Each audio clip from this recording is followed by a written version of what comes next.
John 21:23. So the saying spread abroad among the brothers that this disciple was not to die.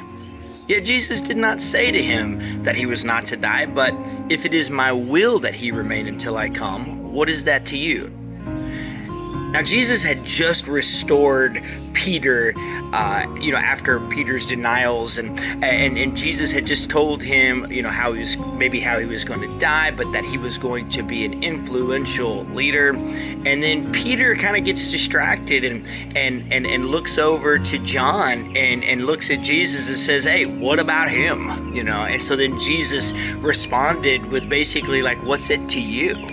And I think that what we can really get out of this too, and applying to our own lives, is, number one, we've got to stay focused on what God's doing in us. So stay focused on what God's doing in you. We get so distracted by what God is doing in somebody else, or what's going on in somebody else's life, or what struggles or what troubles they're facing, and then we begin to be judgmental, and we begin to diagnose and prescribe our own opinions and suggestions, that we can't actually see what God's doing in us and to celebrate what God wants to do in our own lives.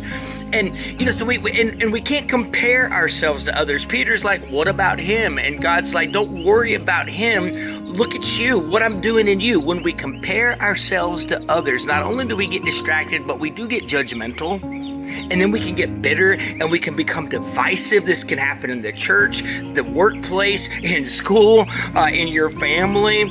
Don't compare yourself. Celebrate what God wants to do in you. Don't get distracted by looking over to what's going on in somebody else, and trust the will of God.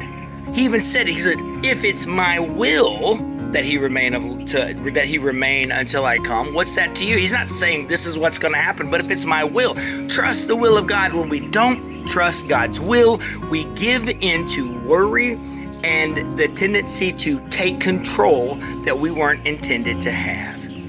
So calm down. Trust God. Mind the business God has given to you, and you will see God do amazing things in you and through you.